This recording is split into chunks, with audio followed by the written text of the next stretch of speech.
What's going on, YouTube? Dave back again, and today, well, I should be kind of excited. It's my 8-week anniversary from having surgery, and yeah, I'm doing better day by day. I got 2 more weeks. October 3rd, I see my surgeon again, and hopefully he will let me start weight bearing and return to work. I am super stoked on that. But today, I wanted to do a video on something that I've been using for about, well, 7.5 weeks. If you've had surgery, then you will know what I am about to say. I was discharged with a walker. They didn't even give me crutches. So they discharged me with a walker, which was severely inconvenient. It ended up hurting both my palms and my wrist from being able to get around, as well as they gave me a wheelchair. Because I am all leg, they couldn't even get me a footrest that was long enough for my leg. I don't know. I don't know how they do it for like the sports players. I live near a college that has a huge basketball team, and you know, supposedly they couldn't even adjust a wheelchair to be able to fit my leg. While I was having surgery, my wife was doing research, which she is excellent at doing, and she ended up finding something similar to this. This is the Iwalk 2.0. Technically, I've turned it into the Iwalk 3.0 because I've made some changes to it. This thing has been a lifesaver. It allows me to go up and down the stairs. Now, because my leg is so long from knee down, I have to go downstairs backwards. Otherwise, I end up hitting my foot on the stairs. But that's still better than having the alternative of having to scoot up and down the stairs on my butt, which I ended up having to do for, I think, about 4 days. I went home on a Saturday. My surgery was on Thursday, in the hospital on Friday. Went home on Saturday evening.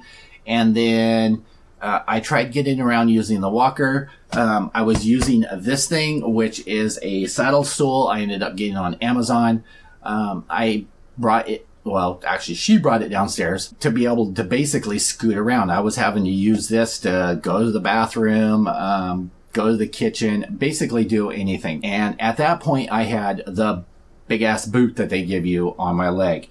And I had that on for about 2 weeks. I couldn't deal with it. I am not a sit still kind of person. So I went to my friendly place on Amazon, and I ended up finding this after doing a lot of research. I ended up picking this one, and I'm glad that I did. Now, it's not perfect, but let me tell you, it has been a godsend. It ended up costing me $140, same day shipped, and I don't regret the cost at all. What this is it's a knee crutch. They call it a hands-free crutch. They have some videos here on YouTube.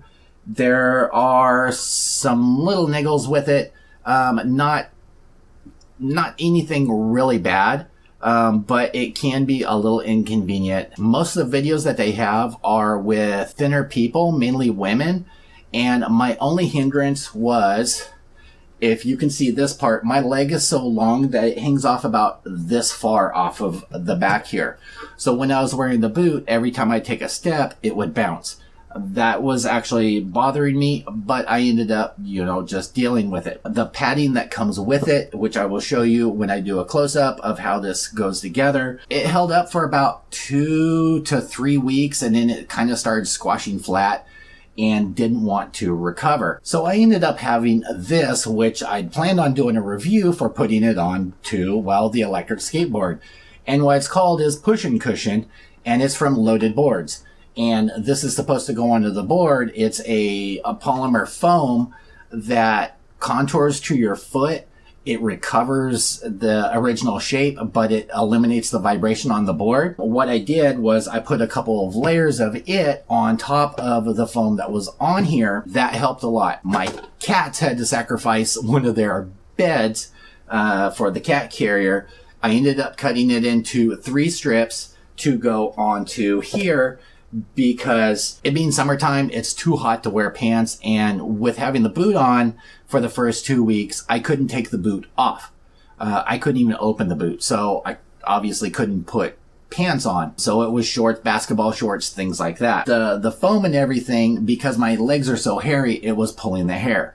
So I ended up putting this on for added cushion and to absorb sweat. You are going to sweat when you're getting up and around. The only thing that I ended up finding is walking with it when I got tired, every once in a while I would stumble, I would go to take a step and this would kind of catch. I never fell, but I'd lose my balance a little bit, recover instantly. It wasn't a big deal. At first, with especially having the boot on and fresh from surgery, that's a jolt to your system when that ends up happening. You're like, oh, I'm awake now. But yeah, so one great thing about that is it's kept my upper leg on the left in shape. So I haven't lost very much muscle mass on it, only in the calf, because your knee is going down on here and you're using your upper leg to propel yourself. Now for you guys, there are actually 3 straps that end up coming with this. There's a strap that goes around your thigh, there's a strap that goes behind the knee, and there's a strap that goes down your calf. I never ended up putting the one on for the calf because it was too uncomfortable. It bit in and it was causing my leg to actually swell and bruise.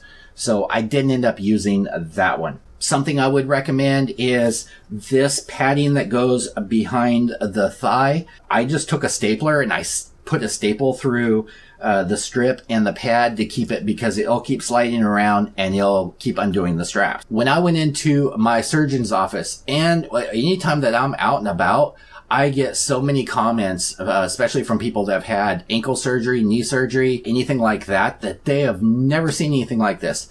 Even the physical therapists hadn't seen anything like this. And they've been out for a while. They've been out for a couple of years. That's why I'm making this video, is hopefully this ends up helping someone to be more mobile and something that's more convenient for you. So what you're going to end up wanting to do is place your leg in. Now you'll see on the back side of this strap here, I ended up putting some of the cat bed. It's the fake fur, fake sheepskin. I glue that onto here, just in case my shorts ride up, so that's more convenient, more comfortable, because the nylon straps will bite into your leg. That's another thing. A lot of the videos that you end up seeing from Iwalk is people wearing pants, and that's fine and dandy if you can, but if you can't, these are little tips that I have for you. Now, not that you guys want to see this, but if you're a guy, you want to grab this strap. Now, they show to either do the strap this way. You can do however is convenient, because this side's going to lock in. But you want to reach around, grab that strap, lift up the twins, move them out of the way. And that's something you're either going to want to make sure and wear underwear, or wear something loose enough that you can grab and move them to the side, and don't get them trapped underneath the strap, because it doesn't feel great. Trust me. Now on this side, you have the strap. You just want to tighten it down. Don't tighten it so tight that you can't feel your leg, but you want it nice and snug. When you get it out of the box, you are going to have 2 knobs up here to adjust the thigh pieces. There are instructions that tell you, if you're bow-legged, to move the pads one way. If you're what they knock-kneed is how they ended up calling it, you want to move them the other way. Because what ends up happening is how your leg ends up sitting, the peg doesn't line up with where your foot would normally end up sitting. It'll be out, and it may be stable, but it's not best for your posture. Next thing you want to do is grab the strap that goes behind the knee. I have this one that goes this way. I did add some fake fur to the back side of here, just because it does contact with my skin, to keep it both cleaner and so that it doesn't rub and cause chafing. There is a Velcro strap on there, so you can loop that around. These may loosen up as you end up moving around. There is a handle that you can see right here, and when you start out, you're going to want to use that, and kind of when you go to take a step, you're going to want to pull up to make sure that you end up lifting. One of the instructions that they end up giving you is, have your hand on here for stability. When you take a step, just kind of lift it. When you step, push your ankle like you're walking, just like that. And then you take your step. Now, I don't know if it's because I'm pushing, it says on here 275 is the weight limit, but I'm at 200. And after, I want to say about a week ago, it started really loosening up in certain joints. So I ended up just taking some masking tape and putting in some of the joints to take up that sound and take up that slack just as the metal, kind of wallows out that plastic. It's going to happen. It probably won't happen as fast if you are a thinner person, but just that's something to keep in mind. Something I would recommend to the company though is down here on the foot peg, or they have a rivet that ends up going through there to attach the foot peg to the pole. I would recommend a bolt or something that can be tightened down and adjusted, because right now that sound is horrendous. I hate it, and it happens almost every time that I end up stepping. Now, when you start out, you're probably going to want to, where would be comfortable for you, you're going to have to keep in mind, either you're barefoot or you're wearing shoes. If you're wearing shoes, you're probably going to want to lengthen that pole just a little bit to take up for that. Otherwise, you end up, walking like this.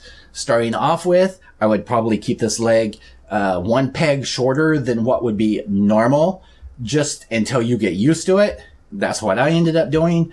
And then once you get used to it, lengthen it out to where you can stand comfortably, rest weight on both sides. Otherwise, you're going to put a lot of stress and weight onto this other leg. I've had some issues of, the ankle and the hip being sore just because it's taking up so much slack of when you're walking. I actually went for a 2-mile walk today with this. I didn't have any issues. By the time I got back, I did kind of scuff a couple of times. Not a big deal. For me, 2 miles at one shot was kind of an excursion. Now, I realize the lighting is probably not optimal, but I'm doing my best because I'm in my living room. But when you walk, you just want to make sure and lift that way. Walking away.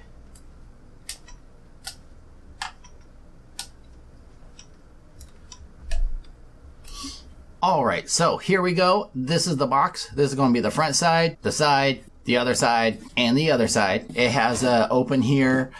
Do not open if the seal is broken. I don't know, maybe because if it was a return, then the warranty isn't any good. But what I'm going to do is I'm going to show you the instruction sheet, and then I'm going to show you how this ends up going together. You get the instruction booklet. There are several pages in here, and it seems to be all in English. So they do have a website, but this gives you full instructions on how to adjust for, your thigh, your walking angle, how to fit it best, how to go up and down stairs, things like that. A lot of useful information in here. Now, when you go to the Amazon site, or where there will be a link down in the description, one of the things it's going to do is ask you to check off all these things before you end up purchasing. Are you under this height? Are you under this weight? Is this your kind of injury? Is this not your kind of injury? They kind of walk you through to prevent you from buying something that you can't use, which I think is kind of good, instead of just going, hey, buy this, it's going to work for you. Now, to start it off with, this is going to be your knee pad. It is nice and rigid plastic. Seems to be an ABS plastic. Your center pole is going to go here. Your stabilizing poles are going to go here. And this is what I was talking about after time. There's a lip in here for the smaller pole. And what ends up happening is over time, it actually just ends up wallowing out. So you're going to want to probably after 6 weeks or so, or when it starts making a lot of noise, just take some electrical tape or something like that and put on the poles and then reslide it back in. You get your front part. And this actually comes unassembled, but I have it fit just for my thigh and where it's perfect for me. And I didn't want to take it apart and have to go through that again. So once you get it set, I would just leave it there. Check these every once in a while to make sure that they haven't backed out or loosened up, because they will just from normal vibration and stepping and flexing. It's going to back these screws out a little bit. Now, one thing I would recommend is, so for this side, you have a locking pin. When you first assemble it, you're going to want to probably do it to a lower peg, and then just find where it sits on your thigh. You want it pretty much in your crotch area, and maybe one peg a little bit below that for comfort. That's what I ended up doing. Women, you can probably go right up into that crotch joint area. One thing I would suggest to the manufacturer, though, you have the locking pin on this side, but I would put, if you change up the design, I would put one on this side as well, because what ends up happening, especially for the first week, this ends up squeaking a lot because every time you step, it flexes and it's going to shift up and down. Personally, myself, designing it, I would have put a pin like this on this side just for added stability. Plus, it would help line up this hole that goes into the base. Your next step in assembly is going to be sliding these into the poles there. This one should line in just perfect like that. You'll be able to see the hole all the way through the tubing. This one sliding in, you're going to have to do some twisting to get it lined up, but there we have it. Your next step is going to be to put in your center post. This is going to go right here into the big hole. It can only fit in one way. Your locking pin goes to this side. Now, if something ends up happening and you end up pushing this too far and it goes into the tubing, you can just fish it out with a pair of pliers and get it back in there. It's not a big deal. It's not like, oh my God. So for this part here, we want to take this ring and you just want to slide it in and it's just going to sit right there. Your next step is going to be attach your foot. Now there's going to be on here, it says left front and right front. So you want the bigger part to the outside of whichever side that you're putting it on. So since I'm using it for my left leg, it's going to go on this way. Something I did right after I ended up receiving it is I tightened these down with Phillips head screws because the rubber that's in here was squeaking and I just can't stand the noise. So I tightened them down, hasn't been an issue, hasn't squeaked since. Now you can adjust this into multiple spots. It actually has 2 of these locking mechanisms in here. Now for me, I actually have the lowest spot, which is going to be right there because I am so tall. Your next things that you're going to want to put in, there's 2 of these and you can see I already put the tape in because, you know, it was wallowing out and it keeps it from making a bunch of noise. This way is incorrect. It's going to go into this side. It's going to slide into the other pole. And this is why I say that the manufacturer should put a locking pin onto this side too, because if you grab it, it's just going to twist and it's going to make things a lot more difficult. You just push in the pin, it'll line up and go through both and come out to there. And you can see it lines up with it. Repeat with the other side. This one's going to be a lot easier because I don't have to worry about the hole shifting because it's locked into place.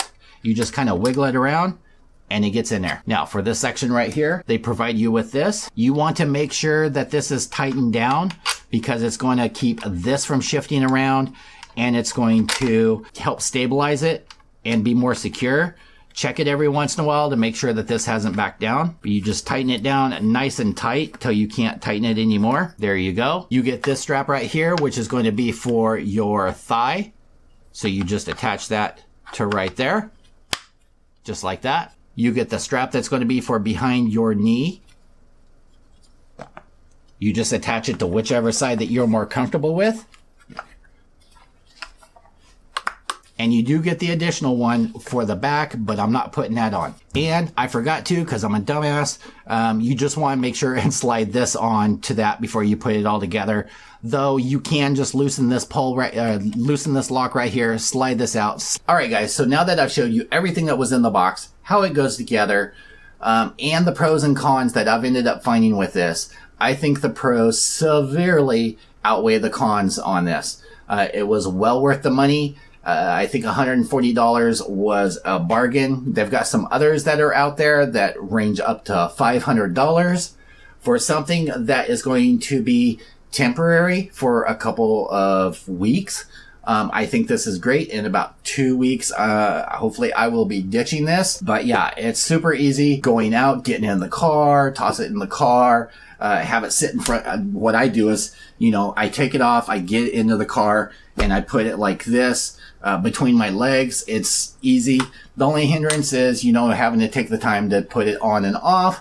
But compared to having to try and do a walker and then fold it to put it in the car, having someone help you, or having the knee scooter, a lot of people ask, why didn't you get the knee scooter? Well, the problem is I can't go upstairs with the knee scooter. This, I can. I can go up the stairs, down the stairs. There pretty much isn't anywhere that I can't go. I've gone on uneven surfaces, though I would recommend probably staying on paved surfaces just for stability use. And that's about it. Hope you guys enjoyed this video. If you did, leave a like, subscribe if you haven't already, and I will see you guys all in the next video. Peace out, YouTube.